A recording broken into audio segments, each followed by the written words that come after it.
Good evening dear student, আশা কৰোঁ সবে ভালে আছা। তো আজি আমি 6.3 এটা উপপাদ্য কৰিম। উপপাদ্যটো হ'ল, যদি দুটা ত্ৰিভুজৰ অনুৰূপ কোণবিলাক সমান তেন্তে সিহঁতৰ অনুৰূপ বাহুবিলাকৰ অনুপাত সমান বা সমানুপাতিক, আৰু সেই ত্ৰিভুজ দুটা সদৃশ।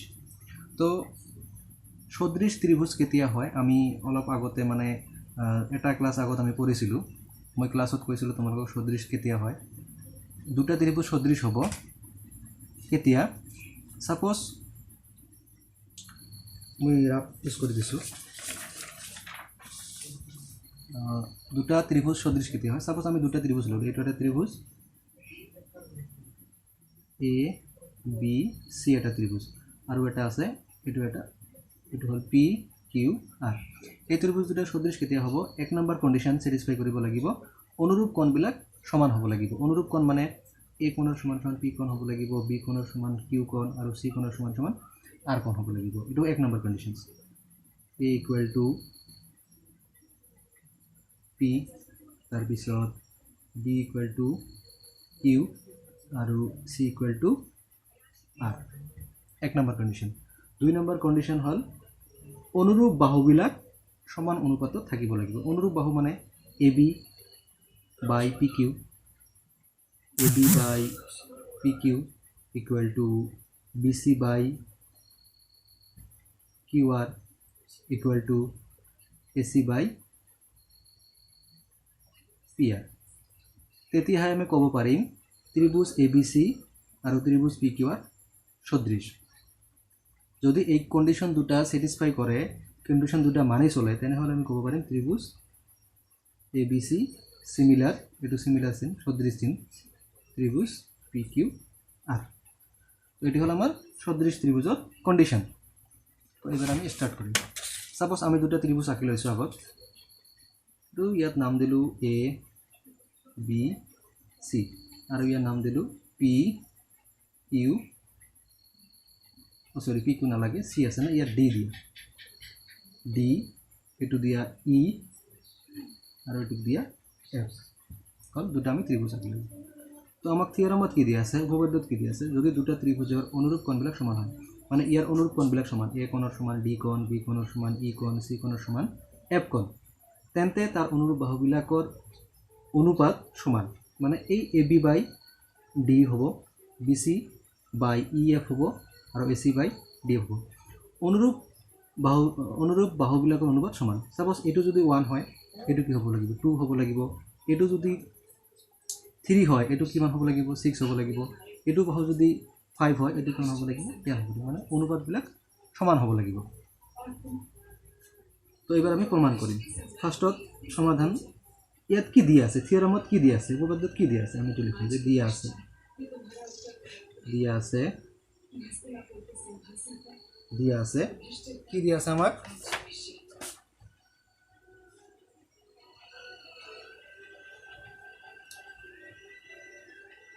দিয়া আছে ত্ৰিভুজ এ বি চিৰ, এনেকৈ লিখিবা, অলপ সাজাই লিখিবা, ত্ৰিভুজ এ বি চি আৰু ত্ৰিভুজ ডি ই এফৰ কি কোণ, অনুৰূপ কোণবিলাক সমান। তেনেহ'লে আমি লিখিব পাৰোঁ এ কোণ ইকুৱেল টু ডি কোণ, কমা বি কোণ ইকুৱেল টু ই কোণ, আৰু চি কোণ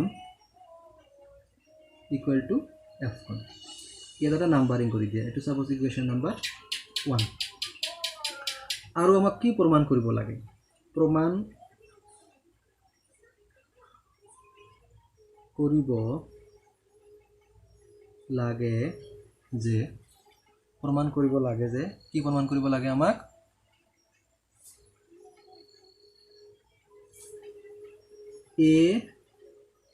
ত্ৰিভুজ এ বি চি চিমিলাৰ সদৃশ ত্ৰিভুজ ডি ই এফ, এইটো আমাক সদৃশ বুলি প্ৰমাণ কৰিব লাগে। যদি সদৃশ হয়, তেনেহ'লে তাৰ অনুৰূপ বাহুবিলাক সমান অনুপাতত থাকিব।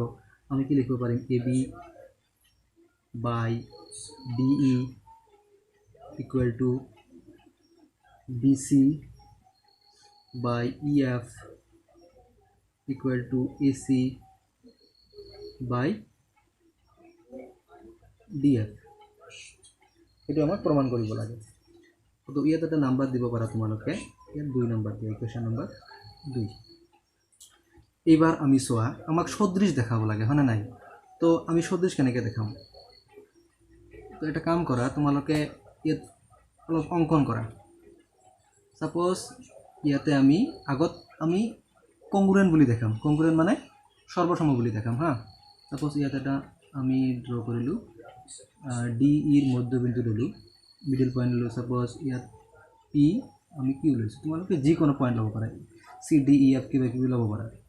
এইবাৰ আমি এইটো ড্ৰ কৰি দিলোঁ হা, মানে সংযোগ কৰি দিলোঁ। তো ইয়াত তোমালোকে অংকন লিখিবা। অংকনত আমি কি লিখিলোঁ? এ বিৰ সমানকৈ ডি পি এটা বাহু ল'লোঁ আৰু এ চিৰ সমানকৈ ডি কিউ এটা বাহু ল'লোঁ। এনেকৈ লিখিবা যে এ বিৰ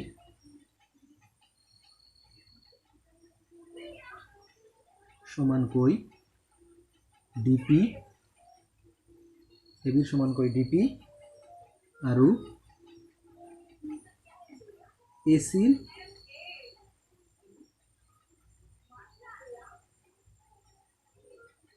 সমানকৈ ডি কিউ, এ চিৰ সমানকৈ ডি কিউ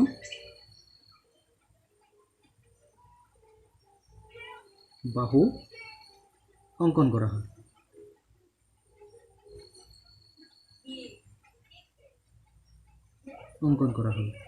আৰু কি কৰিছোঁ আমি ইয়াত পি কিউ সংযোগ কৰিছোঁ না, আৰু পি কিউ সংযোগ কৰা হ'ল, আৰু পি কিউ সংযোগ কৰা হ'ল, এইখিনি অংকন। তো ইয়াত আমি কি ল'লোঁ? এ বিৰ সমানকৈ ডি পি, তেনেহ'লে আমি কি লিখিব পাৰিম?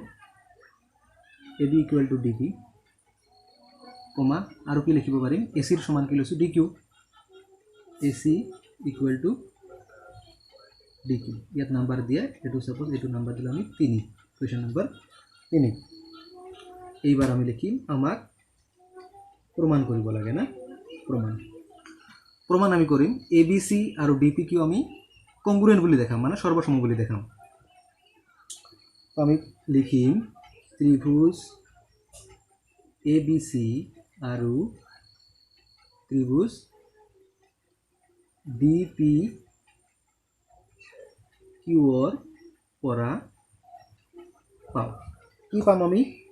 ইয়াত চোৱা, 1 নম্বৰ সমীকৰণত আমি লিখিছোঁ এ কোণৰ সমান ডি কোণ, এ কোণৰ সমান ডি কোণ। তেনেহ'লে আমি লিখিব পাৰোঁ এ কোণ ইকুৱেল টু ডি কোণ। ইয়াত লিখিবা সমীকৰণ 1ৰ পৰা হা, সমীকৰণ 1ৰ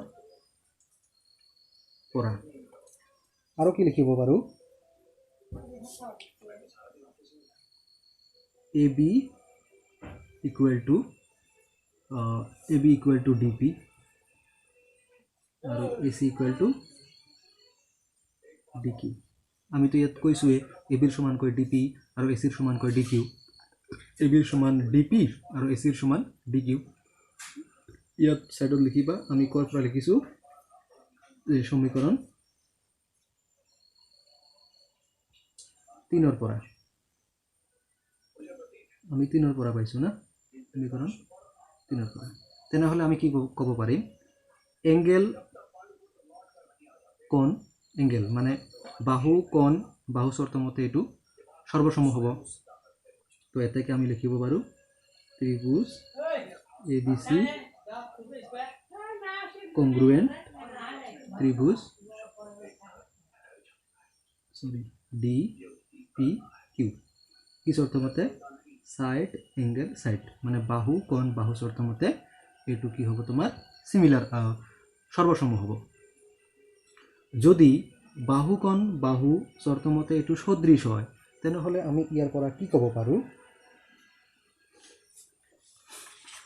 তেনেহ'লে আমি লিখিব পাৰোঁ বি কোণৰ সমান পি কোণ, বি কোণৰ সমান পি কোণ আৰু চি কোণৰ সমান কিউ কোণ লিখিব পাৰোঁ নে নাই আৰু এইটো কি চৰ্ত মতে ইয়াত লিখিব by C P C T corresponding part of congruent triangle. এতিয়া চোৱা এই এ বি চি ত্ৰিভুজ আৰু ডি পি কিউ ত্ৰিভুজ সৰ্বসম। যদি এই দুটা ত্ৰিভুজ সৰ্বসম হয় তেনেহ'লে ইয়াৰ অনুৰূপ কোণবিলাকৰ সমান হ'ব। বি কোণৰ সমান পি কোণ, চি কোণৰ সমান সমান কিউ কোণ হ'ব। আৰু ইয়াতো দিয়াই আছে এ কোণৰ সমান ডি কোণ।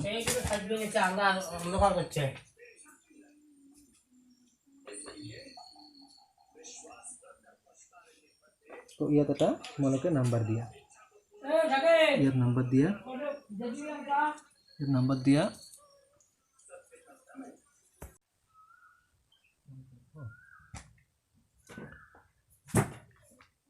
তো আমি চি পি চি টিৰ পৰা লিখিব পাৰোঁ বি ইকুৱেল টু পি আৰু চি ইকুৱেল টু কিউ। মানে যদি দুটা ত্ৰিভুজ সৰ্বসম হয় নাইবা কংগ্ৰুৱেণ্ট হয় তেনেহ'লে আমি লিখিব পাৰিম অনুৰূপ কোণবিলাকৰ সমান। তো বি কোণৰ সমান পি কোণ আৰু চি কোণৰ সমান কিউ কোণ। কিন্তু আমি ইকুৱেশ্যন 1ত কি পাইছিলোঁ? ইকুৱেশ্যন 1ত আমাক দিয়া আছিলে বি ইকুৱেল টু ই। ইয়াত লিখিম আমি কিন্তু ইকুৱেশ্যন 1ত আমাক দিয়া আছিলে বি ইকুৱেল টু ই। এইটো নাম্বাৰ দিয়া, এইটো 5 হ'ব। ইয়াত দিবা ক'ৰ পৰা লিখিছোঁ আমি যে 1ৰ পৰা। সমীকৰণ 1ৰ পৰা।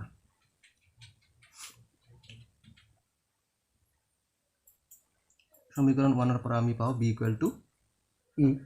তো এইবাৰ আমি ইকুৱেশ্যন 4 আৰু ইকুৱেশ্যন 5ক সিম্পলিফাই কৰিম, সৰল কৰিম। সৰল কৰিলে আমি কি পাম? এতেকে 4 and 4 আৰু 5ৰ পৰা পাওঁ কি পাম আমি? ইয়াত চোৱা বি ইকুৱেল টু আমি কি লিখিছোঁ পি আৰু বি ইকুৱেল টু ই। তেনেহ'লে এই বি আৰু এই বি কেঞ্চেল যাব গ'লে আমি কি লিখিব পাৰিম? পি ইকুৱেল টু ই লিখিব পাৰিম। তেনেহ'লে আমি লিখিব পাৰিম P equal to E.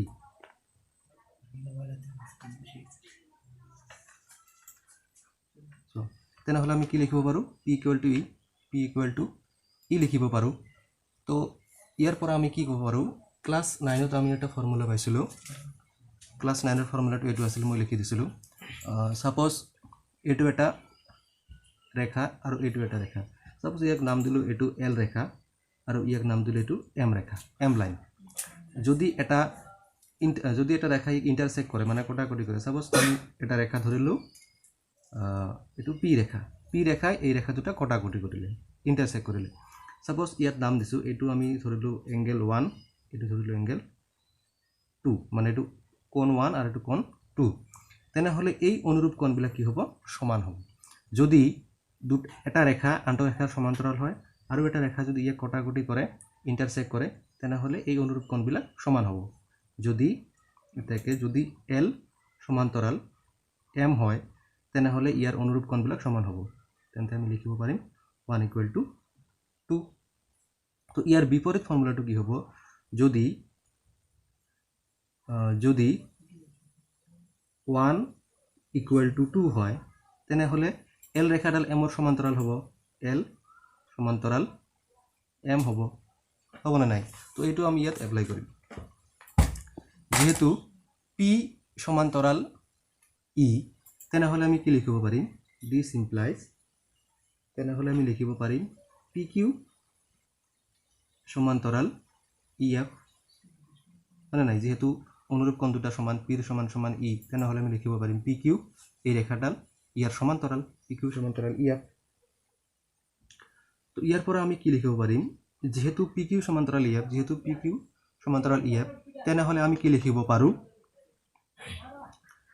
DP by P equal to D Q by Q F. এইটো ক'ৰ পৰা লিখিছোঁ আমি? বাই থেলছৰ উপপাদ্যৰ পৰা।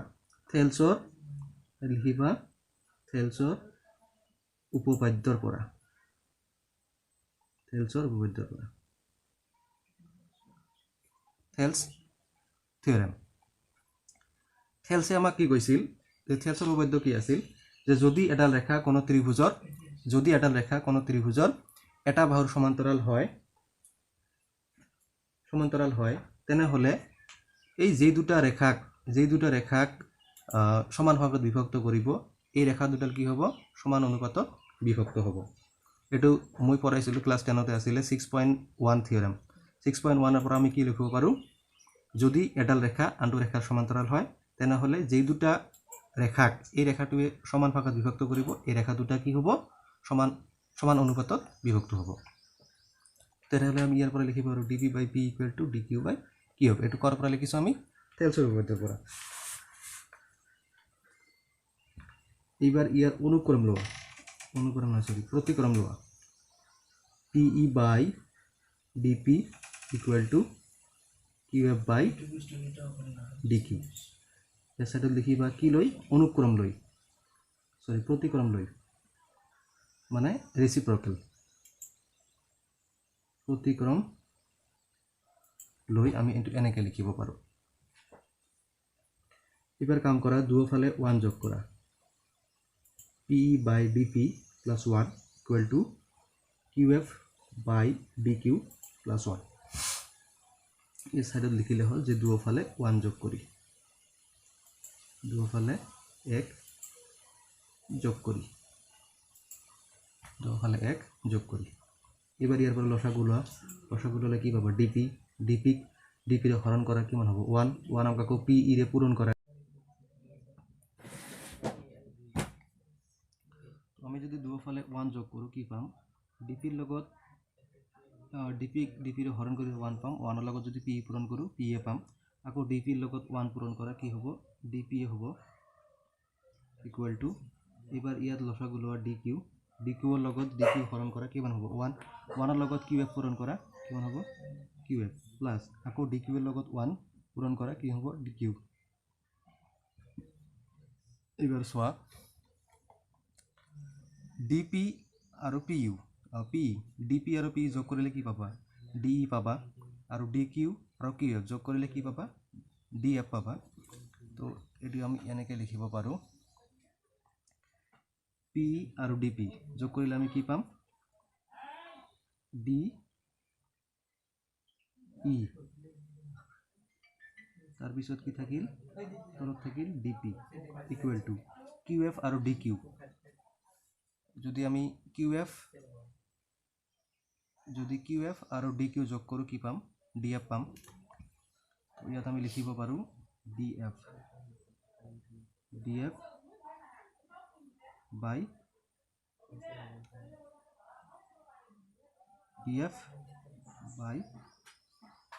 dq এবাৰ ইয়াৰ কাম কৰা ইয়াৰ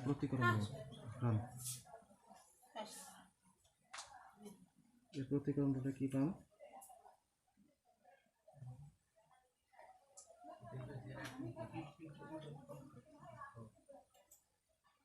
dp/de = dq/df এবাৰ মান বহাই দিয়া dp ৰ সমান আমি কি লিখিছিলো dp ৰ সমান আমি লিখিছিলো এই ইয়াতে লিখিছো dp ab = dp আৰু dq ৰ সমান লিখিছিলো ac তেনেহ'লে ইয়াৰ মান আমি বহাম ইয়াত লিখিম ইউজিং 3 তো dp ৰ সমান আমি লিখিব পাৰো কি ab de = dq ৰ সমান লিখিব পাৰো কি আমি dq ৰ সমান লিখিব পাৰো ac তো থাকিল df ইয়াত লিখিবা ইউজিং 3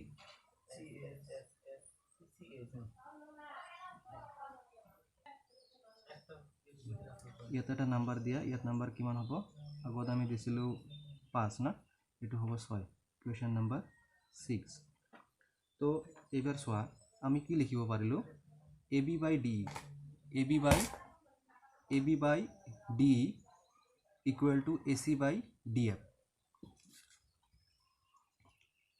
ac/df তো ইয়াক আমি সিমিলাৰলি এনেকে লিখিব পাৰো সিমিলাৰলি নাইবা একেদৰে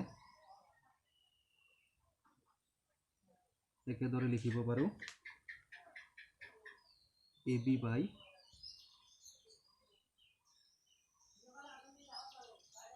ডি ইকুয়াল টু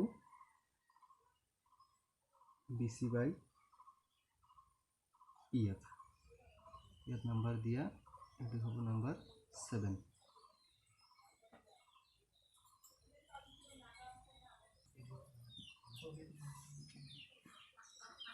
তো আমি এটু কিয় লিখিছোঁ A B by D equal to B C by EF কিয় লিখিছোঁ ইয়াত চোৱা।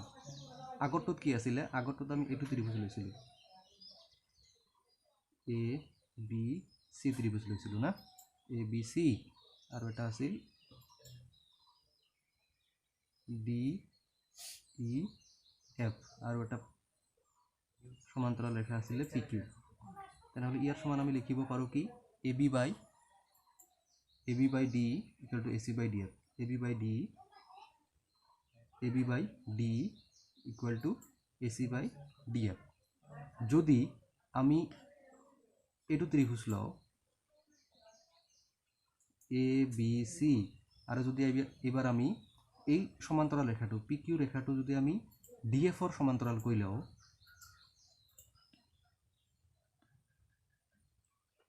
ডি ই এফ, যদি সমান্তৰাল ৰেখাটো আমি ডি এফৰ সমান্তৰাল কৰি লওঁ পি কিউ ৰেখাটো, তেনেহ'লে আমি লিখিব পাৰিম A B by D equal to B C by E F. লিখিব পাৰিম নে নাই? পাৰিম। তো আগৰ নিচিনাকৈ আমাক কিমান দূৰ লিখিব লাগিব, গোটেইখিনি লিখিব লাগিব। সেইকাৰণে আমি কৰিছোঁ ডাইৰেক্ট চিমিলাৰলি একেদৰে লিখিছোঁ A B by D equal to B C by E F. এইবাৰ সমীকৰণ 6 আৰু 7ক যদি আমি সিম্পলিফাই কৰোঁ কি পাম? এটাকে লিখিব, এটাকে ইকুৱেশ্যন 6 এণ্ড ইকুৱেশ্যন 7 ইমপ্লাইষ্টেড। ইকুৱেশ্যন 6 আৰু 7 ইমপ্লাইজ কৰোঁ আমি কি পাম? এ বি বাই ডি, তো আমি লিখিব পাৰোঁ A B by D equal to A B by D দুটা আছে, আমি এটা লিখিম equal to A C by D F equal to B C by D F. এইটোত আমাক দেখাব লাগে, যদি আমাক এইটোৱে দেখাব লাগে যদি অনুৰূপ কোণবিলাক সমান হয় তেনেহ'লে তাৰ অনুৰূপ বাহুবিলাক সমান অনুপাতত থাকে। তেনেহ'লে আমি লিখিব A B by D equal to A C by D F equal two,